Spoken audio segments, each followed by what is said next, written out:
biarkanlah engkau diapakan? Ditindas di bawah kekuasaan. Merenung. Pasti Hagar merenung mendengar pernyataan ini. Mana orang mau ditindas? Suruh kembali. Saudara, Hagar itu orang Mesir. Ya, orang Mesir. Orang Mesir bukan orang Arab, beda. Oke? Saya lanjutkan. Lagi kata malaikat Yahweh itu kepadanya, Roh Kudus jamah kami untuk mengerti ini dalam nama Yesus. Saudara, pertama kali saya membaca ayat ini mungkin 20-an tahun yang lalu. Yang saya heran pertama kali begini. Kok enak bener Hagar ini bisa diajak komunikasi dengan Tuhan. Padahal kan dia itu gak masuk hitungan. Mengapa kita yang mengaku dekat dengan Tuhan sampai manggil Papa karena darah Yesus? Nah, berapa kali ini kesalahan kita sudah sebagai gereja? Percayakah saudara sampai hari ini Papa masih mau bicara kepada kita? Dan seharusnya dan sesungguhnya Papa kita pasti lebih banyak bicara kepada anak-anaknya daripada orang lain. Kalau kepada Hagar bisa begitu enak dia berbicara. Selanjutnya lagi. Dalam badan dia lari. Luar biasa ini. Saya ulang ayat yang ke-10. Lagi kata malaikat Yahweh itu kepadanya, aku akan membuat engkau sangat banyak keturunanmu, sehingga tidak dapat dihitung karena banyak. Ini kan untuk Ishak seharusnya. Saudara, di sini kita kagum pada Yahweh Papa yang baik itu. Walaupun gak masuk hitungan. Luar biasa. Saya gak bisa ngerti lagi hukum kasih yang luar biasa ini. Jadi sebetulnya orang Islam itu diberkati gak oleh Tuhan? Kok kita lihat janji ayat ini, saudara? Sangat. Dan kalau sampai Papa kita berfirman seperti ini, dia asal ngomong atau dia mikir sebelum dia berfirman? Maaf, saya tanya ini dulu. Nah, kalau dia mikir, kita harus berpikir juga. Kenapa ada di Indonesia sekarang? Kenapa? Jumlah orang Islam di Arab itu nggak ada separuhnya dari di Indonesia. Saya ngomongnya kebalik atau betul-betul ya? Sedikit sekali. Aneh bukan? Justru nubuat ini terjadi di Indonesia, katakan amin. Sangat banyak keturunanmu itu di negara kita ini. Ada apa ini? Selanjutkan lagi. Selanjutnya, lo lihat ini. Ngomong terus, enak bener. Selanjutnya, ngomong lagi, berfirman lagi. Kata malaikat Yahweh itu kepadanya, engkau mengandung dan akan melahirkan seorang anak laki-laki dan akan menamainya Ismail. Oh, ini yang orang pertama di Alkitab dan di dunia yang disebut namanya sebelum lahir. Hebat sekali. Ismail, namanya itu indah. L-nya itu Elohim. Elohim, Ismail, Elohim. Itu artinya apa? Sebab Yahweh telah mendengar tentang penindasan atasmu itu. Tuhan Yesus, kami bertobat. Kalau kami selama sakit hati kepada keturunan Ismail, kami minta ampun.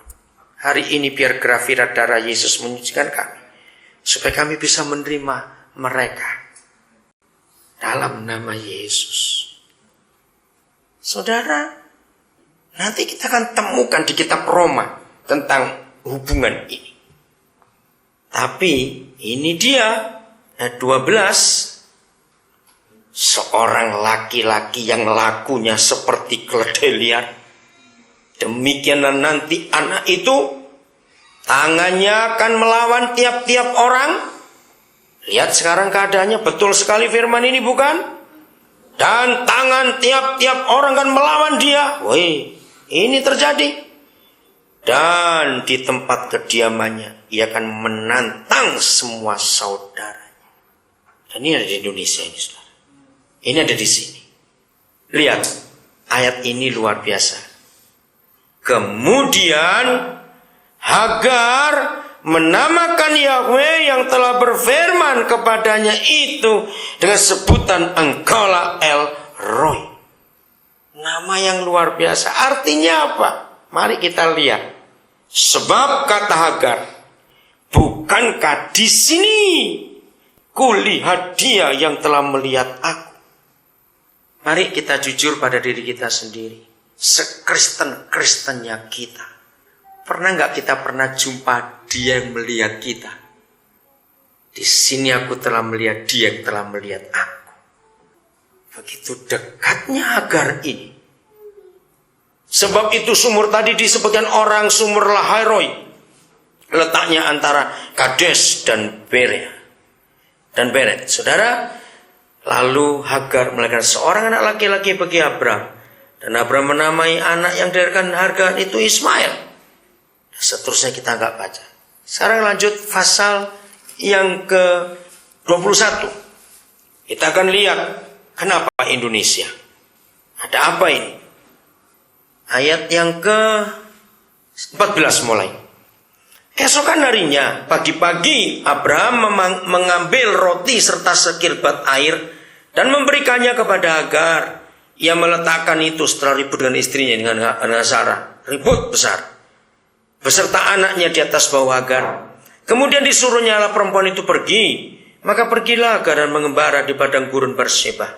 Ketika air yang dikirbat itu habis, dibuangnya anak itu ke bawah semak-semak. Dan ia duduk agak jauh, kira-kira sepemana jauhnya, sebab katanya tidak tahan aku melihat anak itu mati. Sedang ia duduk di situ menangis seraya dengan suara nyaring. Tuhan mendengar suara anak itu.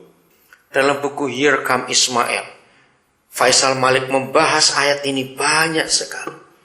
Ya, Tuhan mendengar suara anak itu. Lalu malaikat Tuhan berseru dari langit kepada Hagar. Ngomong lagi. Katanya kepadanya, apakah yang kau susahkan Hagar?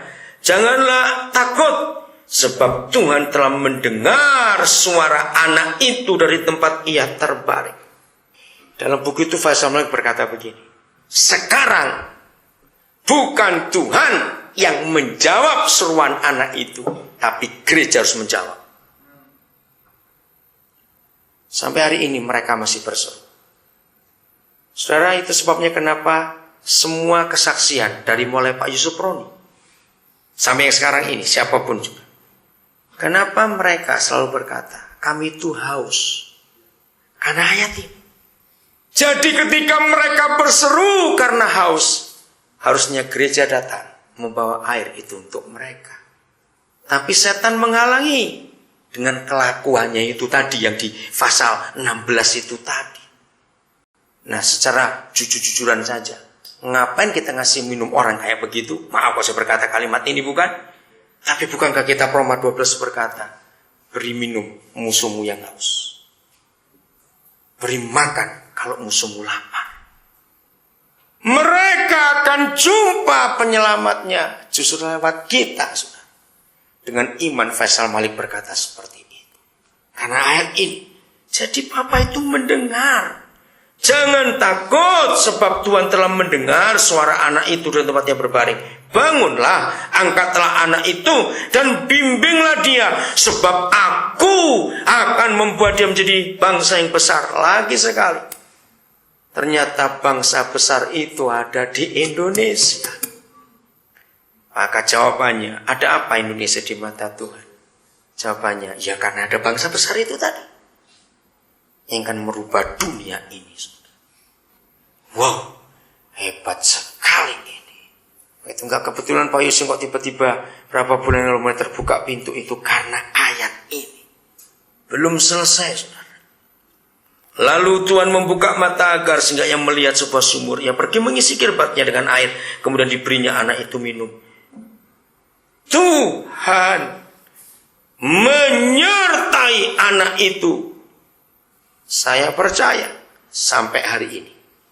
Kok gak ada yang amin? Betul tidak?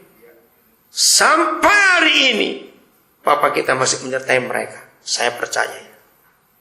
Inilah sebetulnya konflik batin gereja yang terbesar, saudara. Betul tidak? Tapi inilah hukum kasih itu yang Yesus Tuhan kita ajarkan. Berkati orang yang menganiaya kamu.